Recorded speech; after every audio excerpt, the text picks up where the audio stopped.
And it's my pleasure now to introduce you to our speaker. So Matt Sheehan is a fellow at the Paulson Institute's think tank Macro Polo, where he leads work on US-China technology issues with a specialization in artificial intelligence. His research maps and quantifies the key inputs to AI ecosystems globally.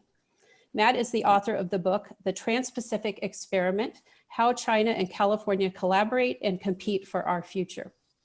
Fluent in Mandarin Chinese, from 2010 to 2016, Matt lived and worked in China, including as the first China correspondent for the World Post. In 2016, he returned to the Bay Area, working as an analyst and consultant on topics connecting China and California. In 2018, he was selected as a finalist for the Young China Watcher of the Year Award. Matt's research has been cited and he has been quoted in numerous media outlets, including the New York Times, the Wall Street Journal, the Financial Times, Reuters, and the San Francisco Chronicle. So we're really looking forward to learning about his research tonight. So we've asked Matt to speak for about 45 minutes, and then he'll take questions from the audience. And so if you have a question that you'd like to be considered, we ask that you please look down to the bottom of your Zoom screen and look for the Q&A feature in Zoom and input your question there. If you know of anyone who was interested in tonight's topic but couldn't make the live lecture, the good news is we're recording the lecture tonight and we'll be posting that online soon. So if you want to share that information with your friends, you can pass that info along. So now I'd like to hand it over to Matt Sheehan. Welcome to the University of San Francisco. Just want to make sure I've got your mic unmuted and you're ready to go. Okay. I believe it is. Okay, great. Welcome. Thanks so much, Melissa and Cynthia, and big thanks to USF and the Center for Asia Pacific Studies. In my time of studying the US and China, and especially studying the relationship between Silicon Valley and China, I've actually had a lot of interaction with USF, with some professors there, with a lot of students there, and I've learned a lot in that process. So it's exciting to be able to share some of my most sort of recent research results and new interests with everybody there. So I'm going to go ahead and share screen here, and we can get started with the proper presentation. Play from the start. Okay. I'm assuming folks can see that. Let me know if not, and I'll just jump right into it. So the title of the lecture, AI Entanglement: How the US and China Collaborate and Compete in AI. And that's probably a mouthful. And I know not everyone here is particularly focused in artificial intelligence or technology more broadly, or even on China. So I'm going to try to make this sort of as digestible and as engaging as I can. I think that this question of how the US and China relate to each other in technology, but especially in artificial intelligence, is really, it's one of the important questions of our time. There's obviously a lot of media focus on it, a lot of hype, a lot of sort of political energy put into this right now. But personally, I think this is a really complex issue that it matters how we approach it. It matters that we know what we're talking about, that we approach this kind of with a combination of a ground level view of who's actually involved and a high level take on sort of the balance of power in this area and how the two countries interact with each other.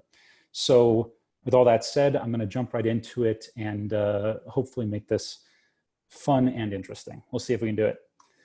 So first, 45 minutes. It's going to be a good chunk of time here. So I'm going to break it down kind of into 5 sections.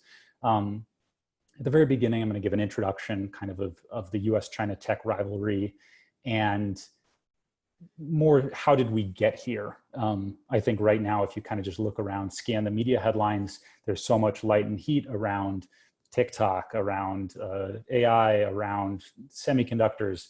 It can be kind of hard to really know how did we get here? And I think the roots of that are really important because it speaks a lot to the way that these two places interact. So first, I'm going to kind of give that overview and that background. How do we get here? And then we're going to kind of take 3 different cuts at this question of AI entanglement. So the first cut is going to be this qualitative view of it. As a reporter in China and while working on my own book, I interacted with and followed an AI startup called Mobvoi, founded by a guy named Li Zhifei. And I've really been following their work and their company for about 5 or 6 years now, and I think they're a really interesting example of all these different threads uniting the US and China, uniting Silicon Valley and China. So we're going to kind of dissect their story on a more narrative, personal level. Then we're going to zoom out a lot. We're going to take a more quantitative approach through what I call the Global AI Talent Tracker. It's a data-driven project launched by me and my co-author Ishan at Macropolo, and it really attempts to not just put stories, but put numbers on the AI research interactions between the US, China, and the rest of the world. So we're going to try to sort of get a numbers, data-driven sense of this. And then finally, we're going to do a deep dive on one case study, one research paper, highly influential research paper that sort of, again, brings all these threads uniting the US and China tech ecosystems together. We're going to try to sort of untangle that. And as we pull it apart, I think we'll hopefully gain some insights into how these countries can and should relate to each other going forward. So to start that off, it's kind of US-China tech rivalry. How did we get here? I'm going to kind of come at that from my own angle. I sort of wandered into this world, and I think that maybe giving you a little bit of that story will kind of traces the time period in which these countries really got mixed up with each other in a big way. So I grew up here in the Bay Area in Palo Alto. I was sort of grew up here 2006, went to Stanford. So I was really like a Bay Area kid sort of through and through, and all the way through college as well. But if prior to 2008, I functionally knew nothing about China, nothing other than what you'd get in the, your average history class. And then by chance in 2008, while I was in college, I got a summer job teaching in Beijing, and sort of fell into the country and just was immediately fascinated by it, by the pace of life, the people, the rate of change. Everything was just super exciting. And so when I graduated college in 2010, I went back there, and I ended up living in China from 2010 to 2016. And during that time, I sort of threw myself into trying to understand the country, ideally from sort of the ground up, from the perspective of ordinary Chinese people. I felt like that was something that maybe us Americans didn't really get a whole lot of growing up. So I wanted to sort of turn my career towards China, especially I wanted to be a journalist. I wanted to tell the stories of those Chinese people that I knew and that I found so fascinating. So about halfway through my time there, I got a job as the correspondent for the Huffington Post, as Melissa mentioned in the opening. And I did that for about 3 years. But sort of in the midst of that, I'm sure a lot of people are here know that the Chinese government doesn't always love giving journalist visas out to American journalists. So I ran into a visa problem. I sort of ended up stranded back here in the Bay Area for about 7-8 months. And at the time, I was back here in Silicon Valley in Palo Alto and thinking, I'm missing out on China. I'm missing all those exciting trends and stories that I was following over there. Now what am I going to do? Just, sitting around here in Palo Alto waiting for a visa that might never come. But as I sort of looked around, I found that a lot of the stories that I had been following in China were landing here in the Bay Area. We're landing in California. A lot of the same trends of sort of the rising middle class, of China's rising technology ecosystem, film, all of that had ties into California. You had record numbers of Chinese students, investors, technologists, all coming to the US, and the Bay Area was really ground zero for a lot of this.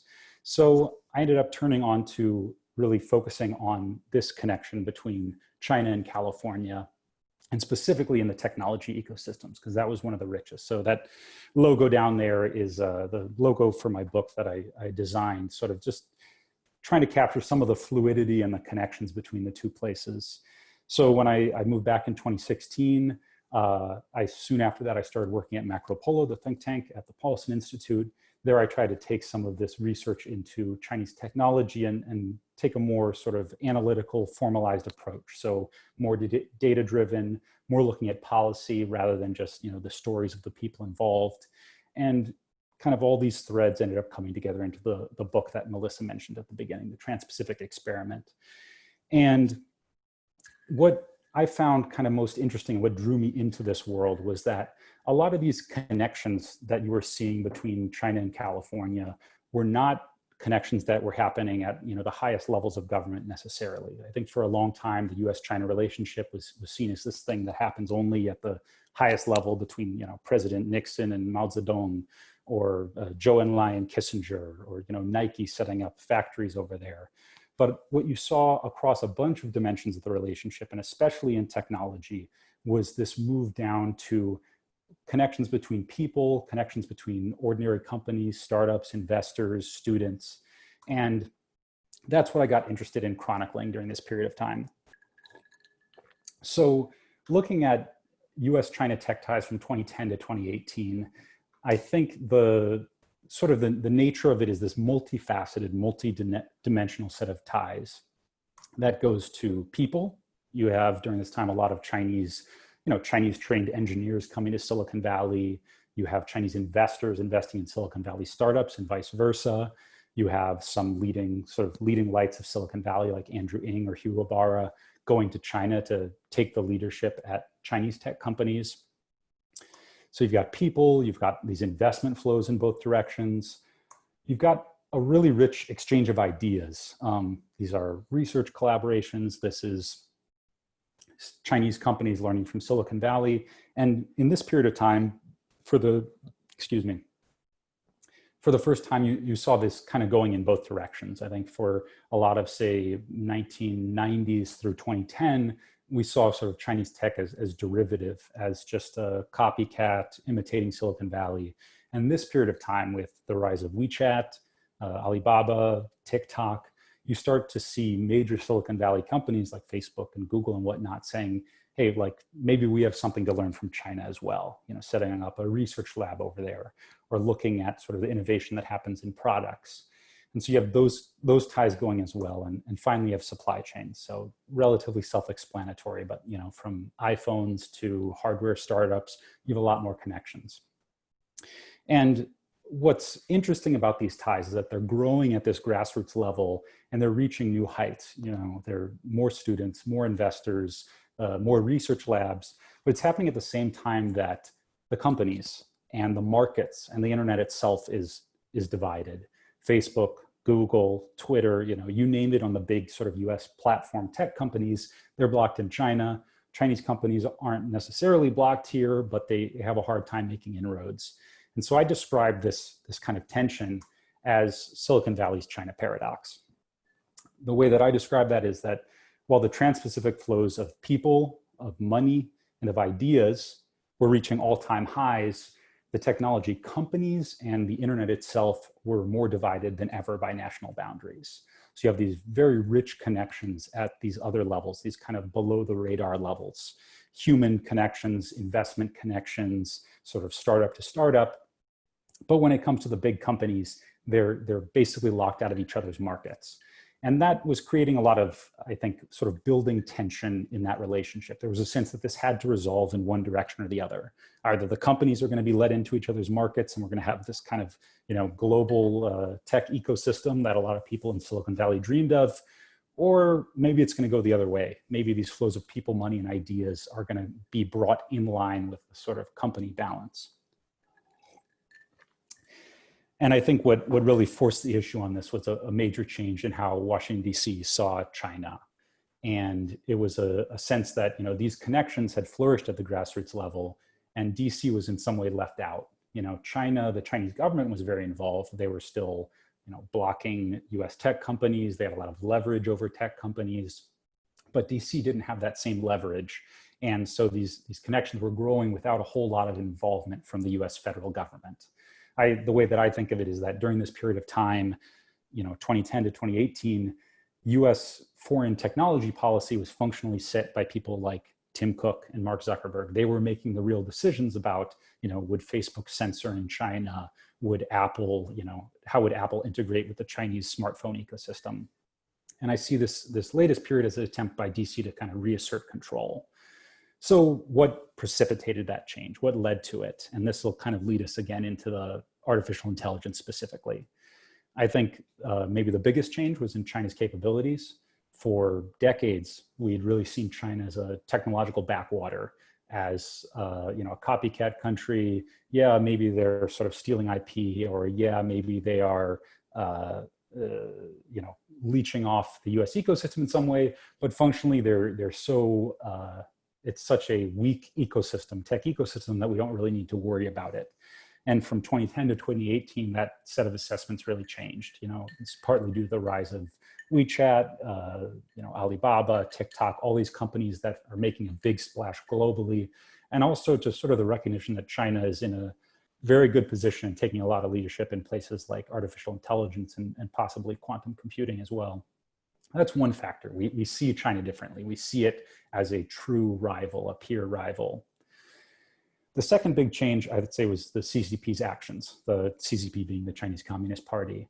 I think there was a big picture trend from the 90s to the 2000s to believing that the CCP, China's economy would steadily open up, and with that you'd see more freedom, less censorship, moves in a democratic direction, even if not true democracy.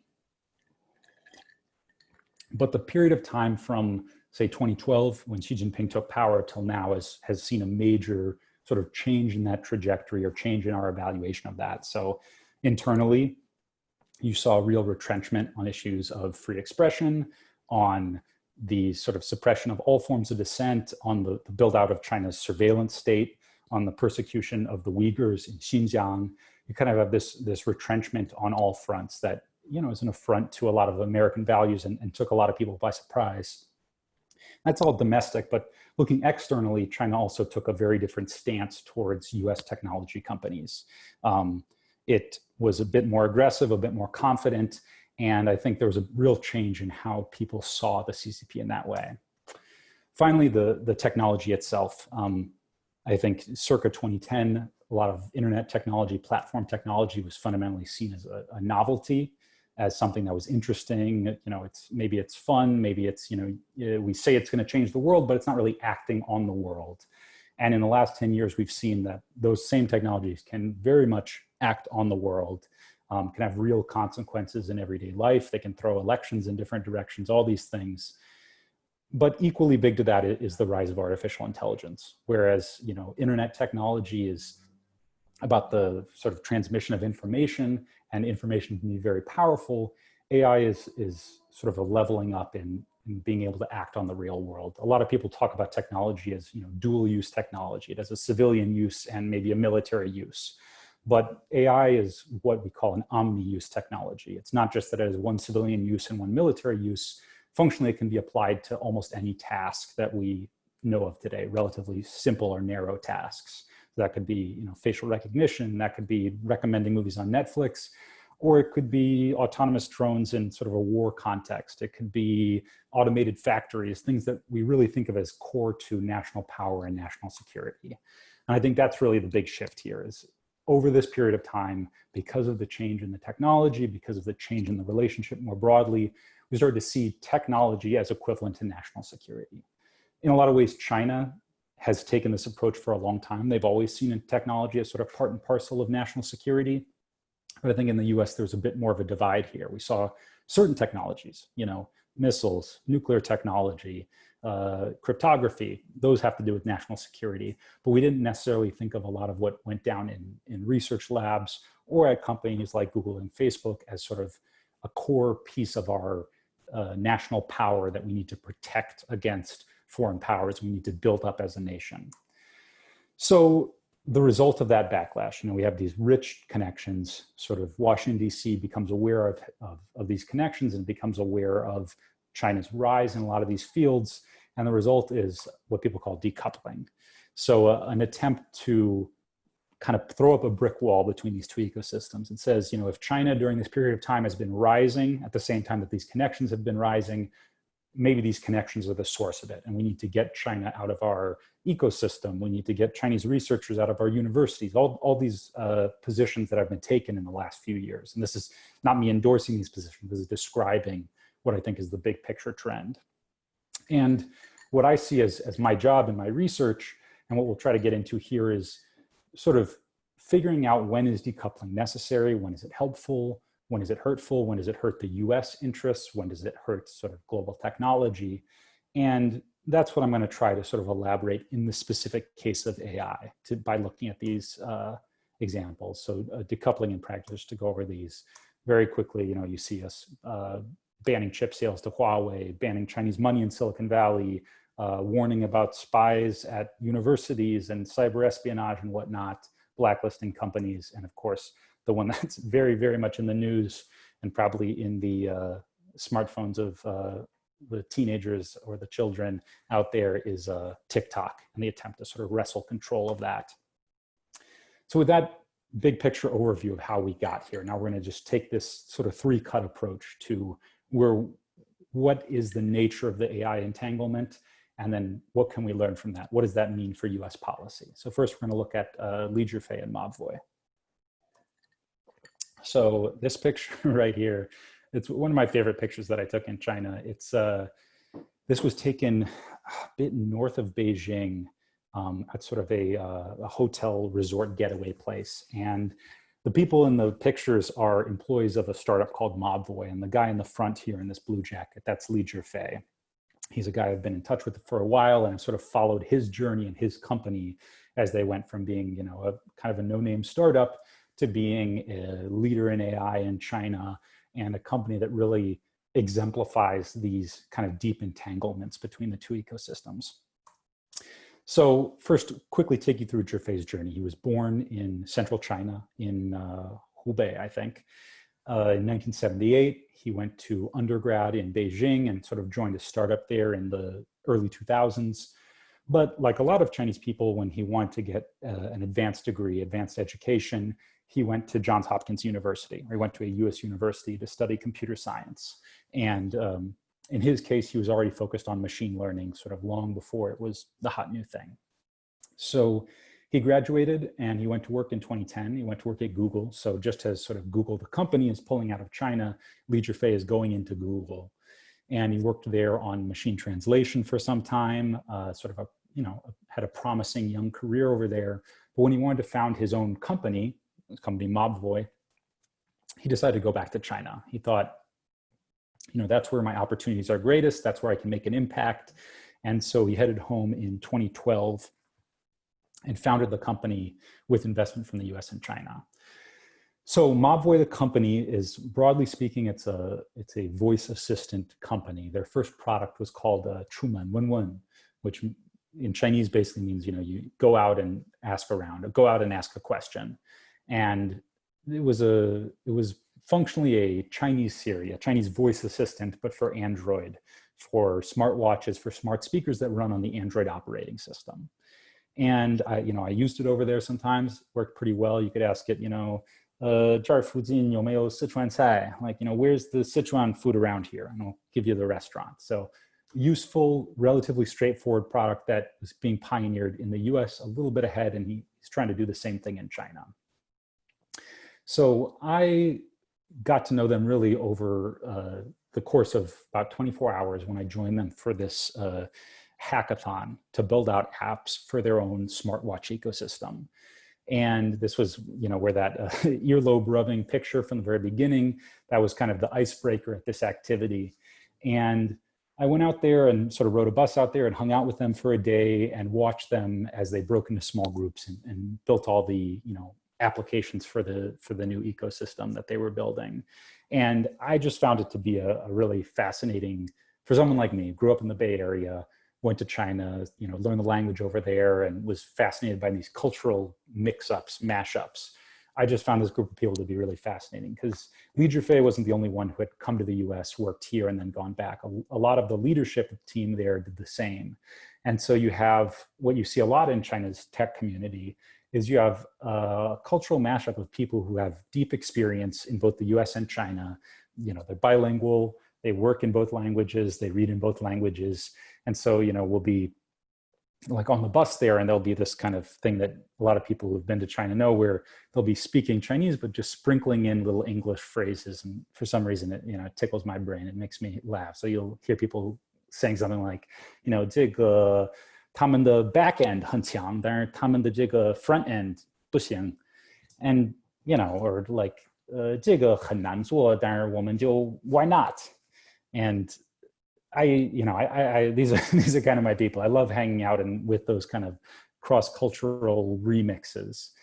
And that goes for kind of the culture of the team, but it also plays very much into how the company works and the profits and the investments on it. So kind of as a quick illustration, Mobvoi, it's functionally, at the beginning at least, it was in the smart wearables market. It's about making smartwatches that you can interact with your voice.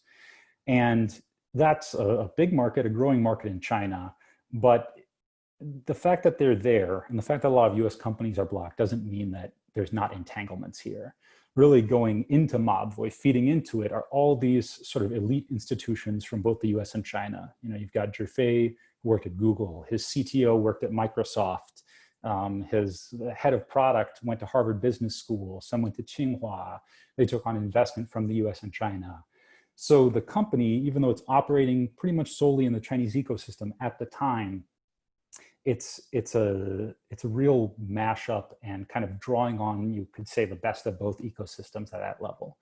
The only thing that's sort of left out of this picture, you've got all these institutions, all this education, all this investment. The thing that's left out is the US products, actually, Android Wear. So Android Wear being the, now it's called Wear OS, but Android Wear being Google's own sort of voice search products that it would use on a smartwatch if it were allowed in China. But because Google's apps are blocked, functionally, its ecosystem can't work over there. So you've got Zhifei, you know, born in China, educated in the US, gets his early work experience at Google. When he goes back there, he founds a company that sort of filling a gap left by the fact that the Chinese government blocks his former employer. I think that kind of embodies the Silicon Valley's China paradox piece of it. Flows of people, flows of money, flows of ideas, but the companies themselves are kept apart. And that led to a lot of tension in the ecosystem. Interestingly, with Google and Mobvoi, they kind of doubled down on these entanglements. It wasn't like Google, you know, held a grudge against Zhifei for filling a gap that they couldn't fill in China. They actually decided to invest in his company. They partnered with him.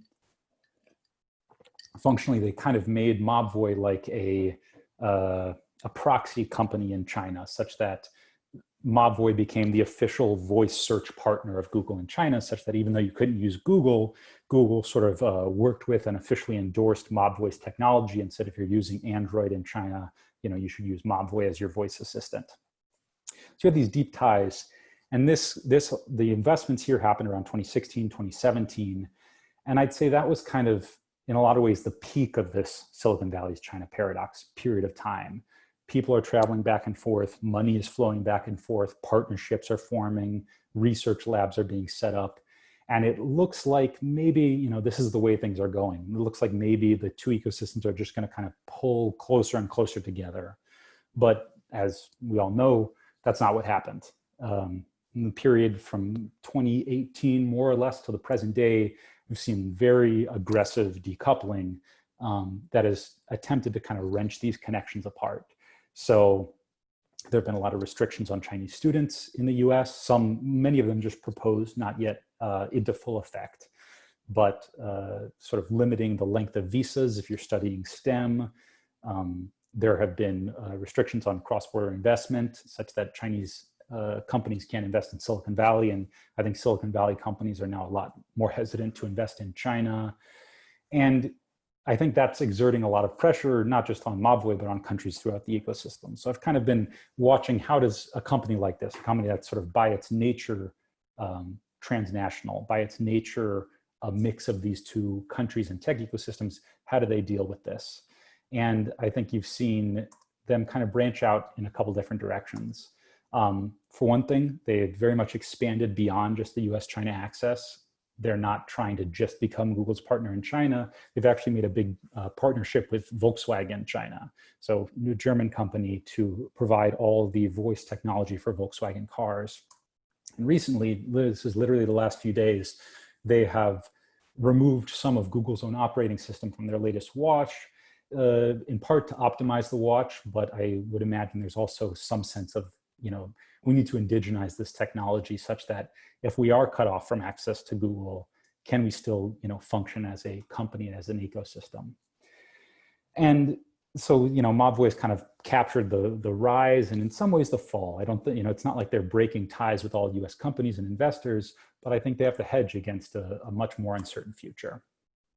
So we'll take that as sort of the qualitative approach to looking at how these ties are built. Now I want to go through the quantitative side of things. So we're going to look at the Global AI Talent Tracker, which is a long-term project of mine to try to come up with a more grounded assessment of where the US and China stand, really the entire world stands in terms of relative AI capabilities and where these where are the sources of strength and the sources of weakness in the two ecosystems. So it came out of kind of two questions. Where do the top AI researchers come from, and where do they work today? I think prior to 2018, 19, this was something that was a very important question, one that a lot of people in the policy world wanted to get a grip on, but all the assessments were very subjective, very hand-wavy, just kind of making broad generalizations about, oh, the US is good at research and China's good at, application, or the US is the best of the best, but China has a lot of okay. And I wanted to get a sense of whether those assumptions held, and also what was the source of these different strengths. So the methodology to kind of come up with a more data-driven approach was to take a top AI research conference, what many people consider the top AI research conference, and then use the researchers presenting their papers there as kind of the pool, the data pool, to say, where did these people come from, where did they go to graduate school, and where do they work today? And see if we can, by just tracing their career trajectories one by one, can we learn something from that? So the conference we chose was NeurIPS 2019. It's one of the most prestigious, one of the most selective AI conferences out there. It really focuses on neural networks and on slightly more theoretical, less application driven, but it's where a lot of the biggest papers kind of pushing the frontiers of AI are submitted to and end up. So first, kind of the headline figures. This chart right here is done by the New York Times. They did a nice feature article when our talent tracker came out, and I think that their graphic here really sums it up.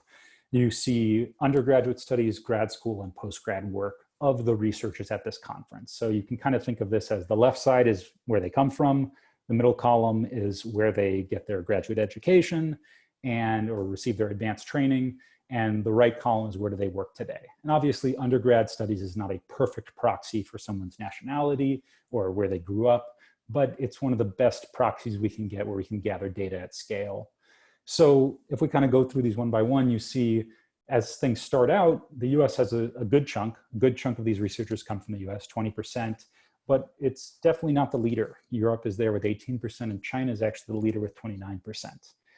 But what happens is as we move forward in careers, as they go to grad school, get their advanced training, and as they go on to work after grad school, that's where the US advantage really is, and kind of sucking up research talent from around the world and putting it to work in the United States. So I'm going to kind of give a more visual look at this. This is also from the AI talent tracker. Hopefully it's coming through clearly on your end. This is what's called a Sankey diagram, and it basically traces each of these dots moving across the screen is functionally a AI researcher that was in our data set. And you can click on the different nodes to say, where did people who say started in India, where did they go for grad school, and where did they end up after? Or you can click on a middle node here in Europe to say every one of these researchers who went to grad school in Europe, where did they come from and where did they go after? So with Europe here, you can see, if you go to grad school in Europe, there's a pretty good chance you're going to work there afterwards. A good chunk still go to the US. Or you can click all the way over here on postgrad work in the UK, and you can say all these top AI researchers who are currently working for UK institutions, where did they come from? You can see come from a whole bunch of different countries. The biggest source is UK, but really diverse sources. And you get the same sense when you look here at the USA. By far it has the largest chunk of researchers at this top conference. When you look at where did they come from, they really come from all over the world. And just pausing it here quickly, for the sake of clarity, you can see really the biggest chunk of them come from China and India. And when they usually come and arrive in the US is for grad school. That's when we really make our biggest gains in terms of taking on talent from around the world. It's not like everyone goes to undergrad abroad, goes to grad school where they are, and they just come here to work after. The biggest sort of migration of talent comes with grad school. In this case, it's usually computer science PhD programs or maybe statistics PhD programs. And it's I think, a pretty compelling illustration of the US strength here. Functionally, we're starting from this, relatively modest portion over there on the left-hand side, and we just grow our share so much larger via our education system and we sort of retain that lead with post-grad work. The columns are not all the same heights in this case, because we looked at not everyone who has gone to grad school in our data set is currently working. A lot of them are currently grad students. Anyway, kind of moving, let me see if I can get this working. Yeah, so that's the US side of the equation, but let's look at China real quick. So if we click over here, we see this is all of the students who originated in China, who went to Chinese undergrad. Where did they go after? You can see very clearly that the biggest chunk of them go to the US for grad school. A large number go to China for grad school as well, but the biggest chunk are actually choosing to go to the US. And then if you look at those connections between between USA grad school and USA Today, you can also see that a large portion of them stay in the US. Looking at China, we kind of see in a lot of ways their weakness here. When you look at where did the top researchers who went to grad school in China come from, they basically come exclusively from China. And you get a similar thing if you look at the researchers who end up in China. So while China has a very large sort of base, it's a great source of this talent, it really doesn't take on talent from elsewhere. It basically has to rely on who's there. And at present, it's losing a lot of talent to the US. Overwhelmingly, the researchers in this pool, this kind of select pool of talented researchers, they come to the US for grad school, they stay in the US afterwards. And I think it's a pretty clear illustration with, I think, also pretty clear policy recommendations, recognizing that our openness to Chinese researchers and to researchers from all over the globe is really one of our greatest strengths as a country and as a technology ecosystem. And I hope that that's something that the US can hold on to. Just very briefly, this, the AI talent tracker, I really encourage you to check it out online. It has a lot more in it. We just kind of look at subsections of all these questions, and you can find it by just searching MacroPolo Global AI Talent Tracker, and you can interact with it and kind of trace these connections yourself. So kind of summarizing the quantitative approach, we've already gone over that. The US is the top producer, but it relies on foreign talent. China is the top source country, but the majority of those researchers now work in the US. And kind of zooming out beyond US and China, over half of all the top tier AI researchers are immigrants or foreign nationals working abroad right now. Last kind of chunk here, doing a case study on ResNet. I think when we talk about, just the global flows of AI talent, it can be a bit abstract. So we're going to zoom in on this one very influential paper and see maybe if that holds any lessons for us going forward. So ResNet is the short name, the nickname for a paper called Deep Residual Learning for Image Recognition, came out in 2015. And it's not just the most cited research paper in AI or in computer science. It's actually the most cited research paper in any field over the last 5 years. This is according to Google Scholar. So, it's an understatement to say it's a very influential and important paper. And we're going to kind of trace its origins, see who was involved in it as hopefully a window into all this entanglement and what we can learn from it. So very briefly, without going into all the technical specifics, what is ResNet about? Why is it so powerful? It's a method for dramatically improving the performance of neural networks. Again, neural networks being the technology that basically underlies a lot of modern AI. Their neural networks get stronger as you can add more layers onto them. And ResNet essentially introduced a novel method for being able to stack more layers and therefore get sort of more accurate outcomes from using neural networks. This, as we discussed above, it's omni-use. It has tons and tons of applications. It's really a change to the fundamental architecture that will underlie a lot of AI applications. So immediately after it came out, it set new records for accuracy of computer vision. The technology went into Google's AlphaGo Zero. It's kind of world champion Go technology. And any other application of AI today, I shouldn't say every other application, but many, many applications of AI today rely on this. And that's why it's one of the most cited papers. So where did ResNet come from? It came from Microsoft Research Asia, which is located in Beijing. And this is a really fascinating institution, one that's kind of at the center of a lot of US-China tech entanglement. It was founded in 1998. It was a very early mover, kind of the first US computer science research institute over there. And it very quickly made big contributions to AI research and to Microsoft products. So it was doing a lot with kind of image recognition and voice recognition early on. And it was releasing papers that sort of the whole AI community would read. And then that technology would go into Microsoft products. But beyond those kind of global impacts or the impacts on Microsoft, it's also known as the Whampoa Academy of China's Internet. It's an old military reference. The Whampoa Academy was a place that trained a lot of the generals that sort of took on leadership in the CCP and in the KMT, so in China and in Taiwan. And Microsoft Research Asia has a similar reputation in China. So many of the founders or the CTOs or the presidents of big Chinese internet companies came out of MSRA. And this case is sort of no different. So the researchers were these four guys, Kaiming He, Shao Qingren, Jian Sun, and Xiangyu Zhang, all Chinese born, Chinese educated. I don't think any of them had worked or lived abroad or received kind of training abroad before they participated in this paper, but they were frequent co-authors. And when they put it out in 2015, it had immediate impact and huge impact. And it raised their reputation, and they all chose to kind of make moves using that reputation. So in 2015, all four of them are at Microsoft Research Asia.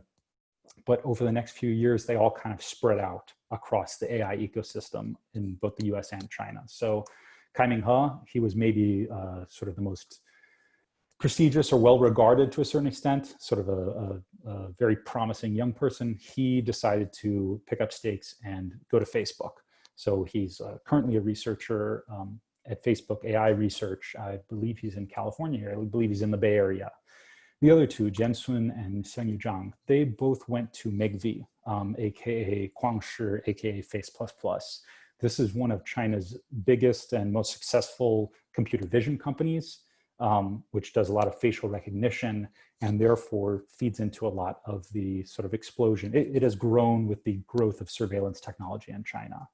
And the last one here, Shao Qingren, Ren Shaoqing, he's sort of moved off into autonomous vehicles, which are very much something that requires a lot of computer vision to make them work. So he's currently a vice president. He founded his own autonomous vehicle startup, and he just started a new job as the vice president of NIO, the electric car manufacturer that's working on autonomous driving too. So, we've got this breakthrough paper. We've got these sort of very promising young researchers. And then after publishing this at a US institution in Beijing, they spread out. And I think a lot of the question that DC wants to know nowadays is, who benefited? Did the US win from this? Did China win from this? Did Microsoft win? Did these other Chinese companies win?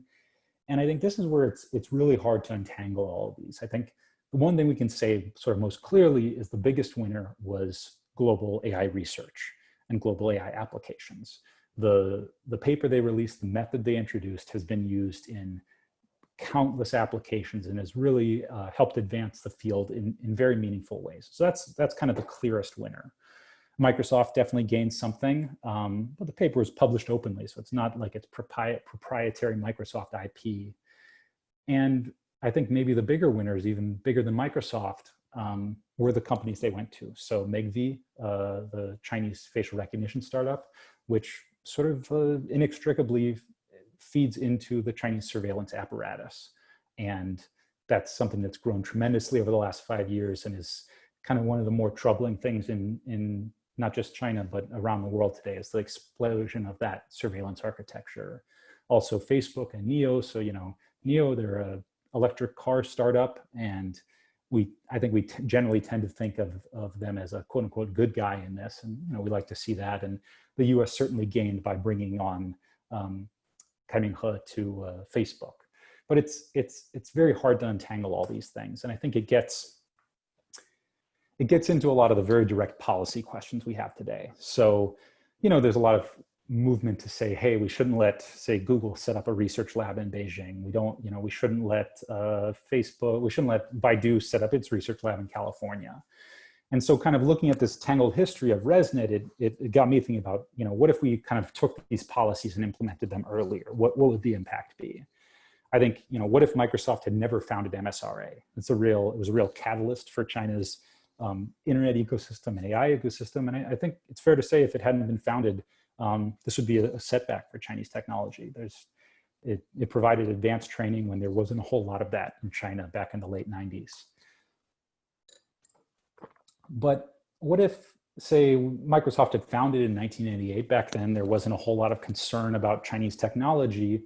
But what if, say, 2014, early into Xi Jinping's reign, we said, no, this is clearly going, it's going bad. Let's close it down and not let that kind of research happen. Would the researchers have joined Microsoft in Seattle? Would they have all come to the US and been a win, created ResNet there? Or would they have joined a Chinese research institute, and would they have created ResNet there? Maybe a research institute that's not sort of bound by the same principles of openness that a lot of US academic institutions are. What if it had been created at a Chinese university? Or in a more extreme case, what if it had been created at a sort of a government affiliated or a PLA affiliated research institute? Would that constitute a real breakthrough and an advantage for China, one that really isn't shared with the world and becomes an advantage for China? So I think, there's really no clear answer to this question of, who won from this, or what would be best for the US to do. Would it have been best to cut these off early? What if we cut them off in 2014? Or, most relevant, what if we were to cut them off today? What are the implications of that? And I'm not going to pretend like, there are any clear answers to this, or that I've got, the magic pill that will solve all of this. But I think it's one of the most important questions that we face in terms of US foreign policy and policy towards China, because technologies, they're already reshaping our lives. I think they're only going to reshape our lives more in the future. And it's going to feed into all aspects of US sort of geopolitical power. So I hope that all of this has been somewhat illuminating. Maybe threw so much out there that it's a lot to take in, I guess I would say. I know it's a lot to take in. I know these things are complex, but hopefully this gave a little bit of a grounding such that when you, say read the news, or when you read this type of analysis, got a bit of a different kind of perspective on it. I've got a couple more slides here, but in the interest of time, I'm going to go ahead and skip those and just go right to recommended reading. So I was asked to share 3 things that I think would be good reading for our audience today. The first one here, the China AI newsletter by Jeffrey Ding. It's usually comes out every week, free newsletter that translates a lot of Chinese sources and Chinese articles into English and shares them with analysis. Jeff is a friend and an excellent researcher, so I recommend that.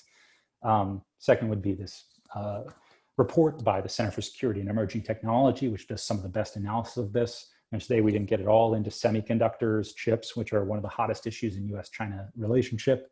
I think it's important to get a grounding in that if you care about these issues. So I recommend that paper as a starting point. And finally, this Mapping US-China Decoupling by DigiChina is sort of an excellent rundown of, especially that slide I skipped there at the end, of kind of breaking down the different aspects of decoupling. So those are the recommended readings. Thank you so much for your time. Thank you for listening. And if you like this stuff, if you find these kind of cultural, geopolitical interactions interesting, you might get a kick out of reading the book. And at the bottom there is my email. So I love hearing from folks who are interested or involved or have their own perspective on this. So feel free to reach out at any time. And with that, I will stop sharing my screen and I'll come back to the presentation. So thank you so much. And I guess I'll hand it back to Melissa. Great. Thank you so much, Matt. That was really interesting. So we've saved some time for questions. So as I stated at the beginning, if you have a question for Matt, please go look down at the bottom of the Zoom bar at the bottom of your screen and use the Q&A feature to enter in your question. So I see we have one question in here already for you. So we'll start with that one. So it says, it's interesting that the line going from China undergrad to the US for grad school and flowing back into China is about the same size. Is there evidence that they are the same people? Does your data set cover that identity piece? Sure. So let's say, I won't go back and share that screen again. It's a little hard to get to, but I think she's alluding to in the Yeah, in the sort of diagram, we call it the Sankey diagram, you see a certain portion coming into the US and going on afterwards. I'm not sure, she says there, Serena says, is it the same size? I'm not sure what it would be the same size as in this case. But answering it as best I can from the data, it basically represents a pretty small portion of the Chinese researchers in this subset. When we looked at it, about 88% of the researchers from China who went to grad school in the US stayed in the US afterwards. So got 85, 88% staying in the US, around 10% going back to China, and a few of them going on to, say, Europe to work. So the US retains the overwhelming majority of them. In terms of the identity, are these the quote unquote same people? Yes, the way that we do this is by literally looking at individual researchers and tracking their trajectories. Let's see, the inflow and outflow width from China. I'm just looking at the question that came up live here. The inflow and outflow width from China, to China, are about the same. So without sort of going back to the slide, basically what it came to is there's a large inflow from China, and the large majority of those end up staying on afterwards, about 85%. There is some flow back to China, but that ends up being about 10%. And if you're interested, you can explore more. Just look up Global AI Talent Tracker, and by clicking around, we'll be able to compare those kind of precisely. Great, so we've got another question here. It says, how important was it for you to know different languages for your work? I'd say in the case of my work, it was very important. I lived in China for about 6 years, and I put a lot of time into learning Chinese and getting to a level where I could, work in Chinese with no real problems, could kind of understand technical discussions in Chinese.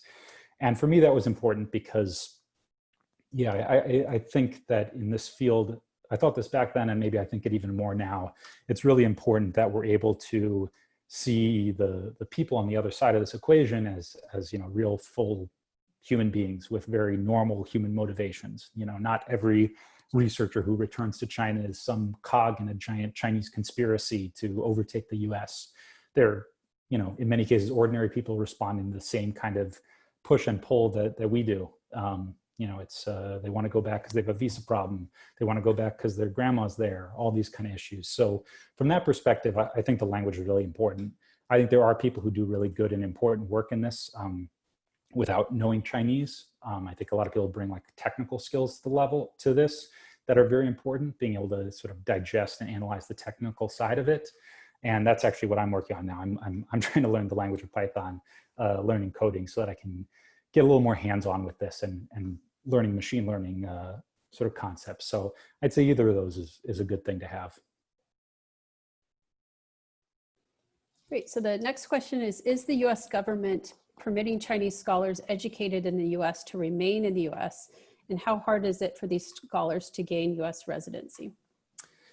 Yeah, this is a very important and also kind of ever-shifting question. So the broad answer is, if you get a technical degree in the US and you find a job afterwards, you should be able to stay here for 3 years, which is called OPT, Optional Practical Training. I'm sure a lot of people in the audience are very familiar with this.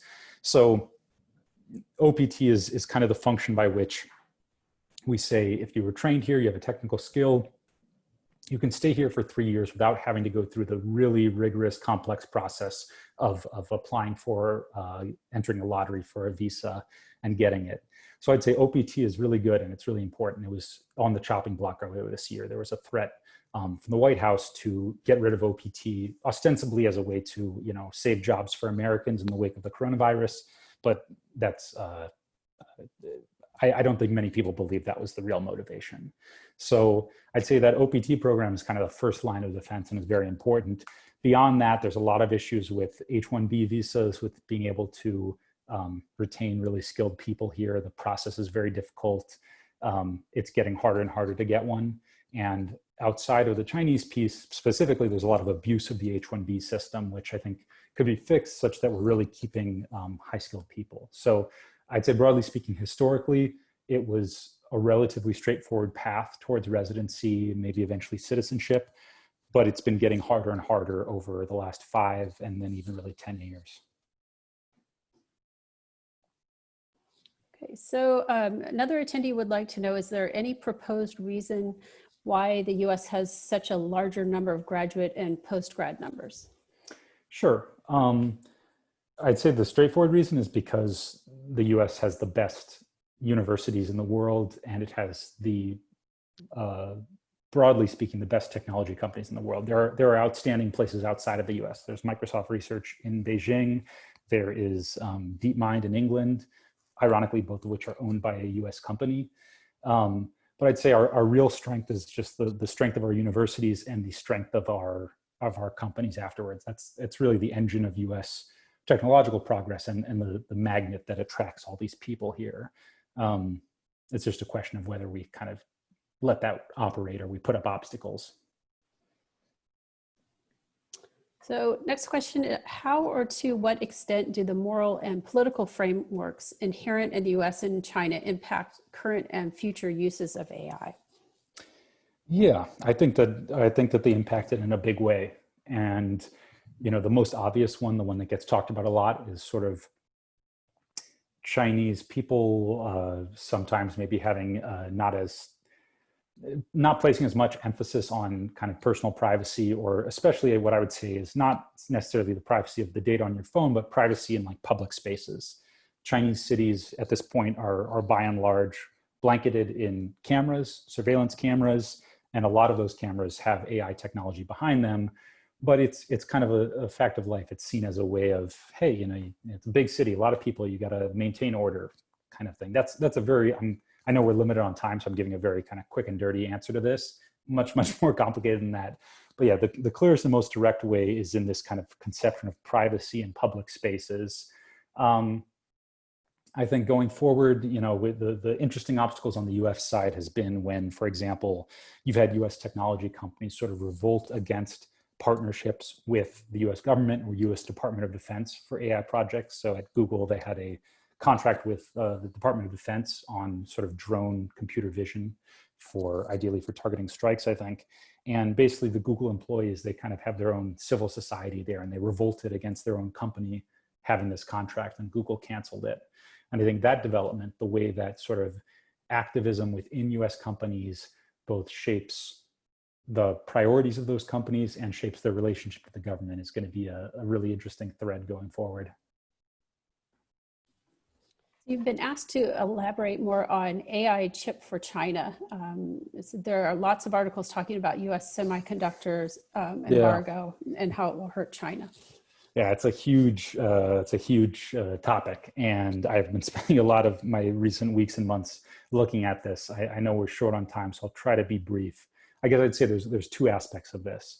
There's restrictions on the export of chips, like finished chips, to China, specifically to Huawei, and there's restrictions of exports on the semiconductor manufacturing equipment to China. So while we're focused on the chips, the end product, I think in a lot of ways, the more impactful thing would be restrictions on the equipment that manufactures the chips. And oftentimes it's even more complex than the chips themselves. It's harder to develop. And currently, with the most advanced technology for certain devices called like lithography devices or photolithography devices, that, you know, you can't make chips without these devices. And the devices are only made by a handful of companies around the world. And so that's kind of become a real important potential sort of choke point in the relationship, and one where the US is trying to figure out, you know, is it better to try to sort of stop all chip exports to companies like Huawei, or is it better to kind of keep exporting so that China still maintains a dependence on the US or on foreign companies for chips? And I guess my hope is that there's a balance struck there, such that it's not, if we cut off all exports of chips, China's going to pour all its resources into developing its own chips.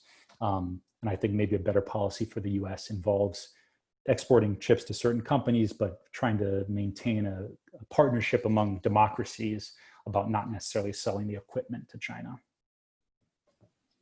So one of our faculty members has asked, if decoupling persists, what kind of landscape are we going to see in AI space? Will we have multiple standards in AI technology? Yeah, it's kind of the $1 million question at this point. I think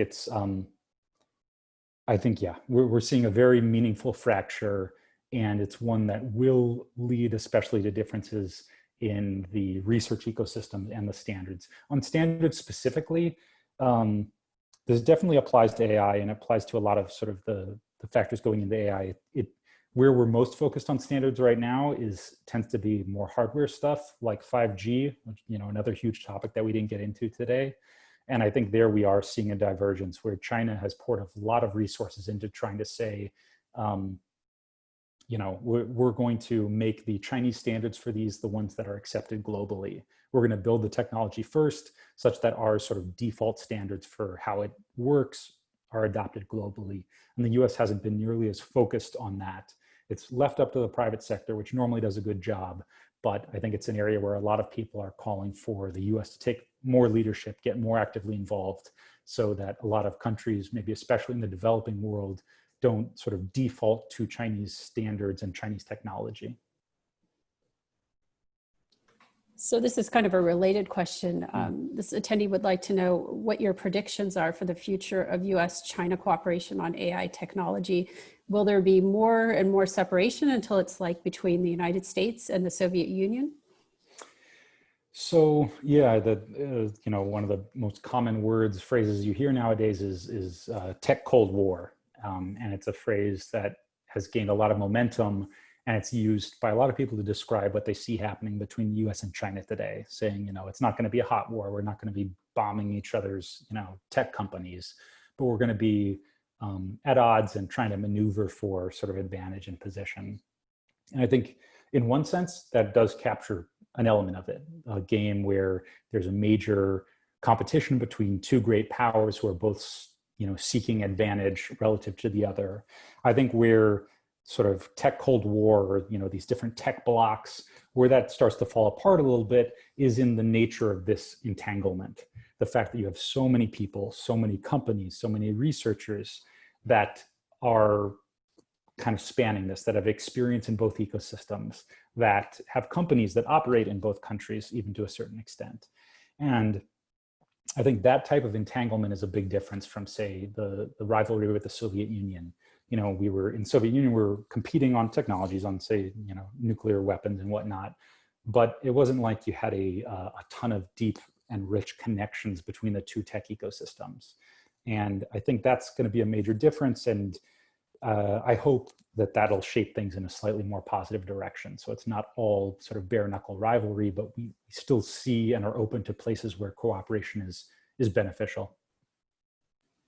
So there's a follow-up question. If decoupling has to happen, which would be the preferred way to do so? Right away, or going on for a long time, or somewhere in between?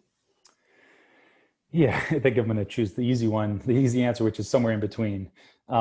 I think there are some things that it's very important to move on right away, and there are some things where that can be reckless. So just a few minutes ago, I was talking about the export of semiconductor manufacturing equipment to China, these lithography devices that make chips. And in some ways, it's not a kind of a totally binary proposition. Either China has a machine or it doesn't have a machine. It's much more gray than that, but it is an area where there are things going on right now that might have very long-term impacts. I won't go into all the details, but it has to do with whether or not the sort of the world-leading company in these devices sells one to a Chinese company. If they do, that'll kind of open up new possibilities in China. And if they don't, then we maintain a certain bit of leverage. And so I think things like that, where you can kind of see this like binary where we're either going to go in this direction or this direction, that's an area of, that calls for some immediate action, hopefully thoughtful action, but immediate action. For a lot of the other things, it's clearly not such a binary. The AI research ecosystem is not something that China either has or it doesn't have. And if we were to take the approach, which some would say has been utilized the last few years, of saying, we just have to cut China off, we just have to cut off Chinese researchers and students, that you could try to take something in the short term to sort of gain this advantage that could end up very much backfiring. And not just hurting the US's narrow interests, but hurting the field of AI as a whole, the field of technology as a whole. And then what I'm worried about is kind of dangerous long run consequences. If these two countries have powerful technologies and see each other purely as rivals, I think that's a dangerous game to get into. So I hope, right away on these kind of more binary either or propositions, either or, yes or no propositions, and then hopefully slowly and more thoughtfully across most of the other areas. So one more question. How much is the computer science education scene in the US responsible for perhaps the need for foreign talent? It's a good question. And it's something that I think a lot of people fret about. You know, you can look at those diagrams I threw up earlier and see how much of the US talent comes from abroad. And you can see that and say, wow, this is so great. We're a magnet for, you know, all this talent. Or you could see it as like, why aren't Americans doing this work? You know, that question obviously has echoes in a lot of areas of the economy nowadays, a very hot button political issue. And I think, you know, it's a fallacy to say, oh, if we stopped, you know, foreign researchers from coming to the US, we'd instantly train up a whole new generation of AI researchers. It's obviously very specialized knowledge. So I'm definitely opposed to that, but I do think it's good to kind of invest in this long term to try to train as many Americans as possible. I don't think it's a matter of the education scene. I think, you know, America's computer science courses are the best in the world. They are taught by the leading scientists. That, you know, everyone else from around the world wants to come here to get this education. I think the problem is Americans are not going into those fields. And the reasons why, you know, 18-year-old Americans don't want to study computer science are, you know, vast. As an 18-year-old, I did not want to do anything with computer science and never wanted to see math again. I've only, you know, later on, and, you know, when I'm almost 30, I start saying, oh man, this is really important, and have gone back to trying to learn the math, the computer science, and the machine learning. But yeah, I don't think it's a problem with our sort of computer science education. Maybe you could go earlier and say it's a problem with our, you know, high school, middle school, elementary education. There's definitely a lot to work on there. But yeah, I think at least once you get to the university and above, the US is clearly the best. So if we're going to do a lot of work, I think it kind of comes before that. Great. Well, thank you so much, Matt, for speaking today. We really enjoyed learning all about your research, and really fascinating. So thank you so much. Great. So for those of you who are still online, we'd love to see you again on September 29th. We have another event scheduled then. We have Amy Stanley coming to talk about her new book, Stranger in the Shogun City, A Japanese Woman and Her World. So totally different topic, but hopefully you're interested in Japan and want to learn more about that time period. So if you need information, you can always go to the center's website, which is usfca.edu/Asia-Pacific, and we have all of our events posted there. So thanks for joining us, and we hope to see you all again soon. Bye. Thank you. Thanks. Bye-bye.